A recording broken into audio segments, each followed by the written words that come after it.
Lok Sabha vote ঘোষণার আগেই রাজ্যে কেন্দ্রীয় বাহিনী বেতন স্কুলে পৌঁছে গিয়েছে। কেন্দ্রীয় বাহিনী অষ্টম শ্রেণী পর্যন্ত পঠন পাঠন স্থগিত। চতুর্থ পিরিয়ডের পর ছুটি নবম দশম পড়ুয়াদের। একাদশ শ্রেণীর পরীক্ষার সময়সূচি পরিবর্তন। আরো একটা ছবি জানাচ্ছি আপনাদেরকে, দেখাচ্ছি আপনাদেরকে। প্রস্তুতি ইতিমধ্যেই শুরু হয়ে গিয়েছে। তার আগে রাজ্যে আসছে প্রায় 100 কোম্পানি বাহিনী এবং এই 100 কোম্পানি কেন্দ্রীয় বাহিনীর মধ্যে কিছু সংখ্যক বাহিনীর থাকার ব্যবস্থা করা হচ্ছে উত্তর কলকাতার বেথুন কলেজিয়েট স্কুল। সেই কলেজিয়েট স্কুলে বাহিনী থাকবে এবং তার পাশাপাশি 7ই মার্চ আরও 50 কোম্পানি বাহিনী আসবে রাজ্যে। সব মিলিয়ে এবারে লোকসভা ভোটের নিরাপত্তায় 150 কোম্পানি বাহিনী মোতায়েন থাকবে। মালদা জেলা ছাড়া রাজ্যের সমস্ত জেলা প্রায় 35টি পুলিশ জেলাতে এই বাহিনী মোতায়েন থাকবে এবং যাতে নিরাপত্তা ব্যবস্থা সুনিশ্চিত করা যায়, মানুষের মনে আস্থা বাড়ানো যায়, যার জন্য এই বাহিনীর তরফ থেকে রুট মার্চ করবে তারা শহরের বিভিন্ন জায়গায় এবং জেলার বিভিন্ন প্রান্তে। তার আগে ইতিমধ্যেই বলা যায় প্রস্তুতি রাখা রয়েছে বেথুন যে কলেজিয়েট স্কুল, সেই কলেজিয়েট স্কুলে এই বাহিনী থাকার জন্য যে ব্যবস্থাপনা, সেই ব্যবস্থাপনা রীতিমতো প্রস্তুত রাখা রয়েছে।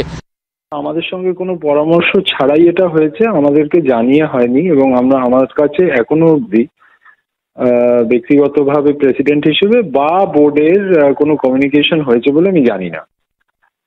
আর স্কুলগুলো হ্যাঁ পঠন পাঠন বিঘ্নিত হবে নিশ্চয়ই, কিন্তু এই স্কুলগুলোর চয়ন কি করে হলো এবং এটা কার নির্দেশে হলো এই সংক্রান্ত কোনো তথ্যই আমার কাছে যেহেতু নেই, সেই জন্য আমার পক্ষে বলা খুব কঠিন। নিশ্চয়ই বলা হয়েছে, কোনো কারণ দেখানো হয়েছে যে কারণে স্কুলগুলো। আমার কাছে একটা জিনিস জানার, সেটা হচ্ছে জানতে চাইবো, সেটা হচ্ছে সেন্ট্রাল বোর্ডের স্কুলগুলোতে বা কেন্দ্রীয় বিদ্যালয়গুলোতে কেউ রাখা হচ্ছে, এটা একটা জানার বিষয়। মানে এটার কি কারণ? মানে নিশ্চয়ই কোনো নির্দেশ থাকলে সেটা বৈষম্যমূলক হবে না, সব বোর্ডের প্রতি ইকুয়ালি সেটা সমদর্শী হবে। আমি আশা করব যে সব বোর্ডেরই স্কুল অধিগ্রহণ হবে যদি এরকম প্রয়োজন থাকে। এটা একটা বিষয়।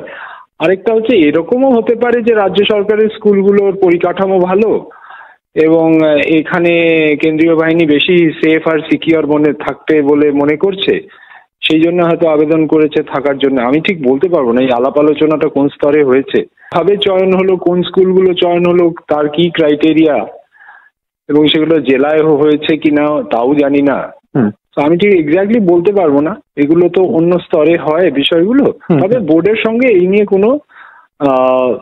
কোনো কমিউনিকেশন ফর্মাল আছে বলে আমি জানি না।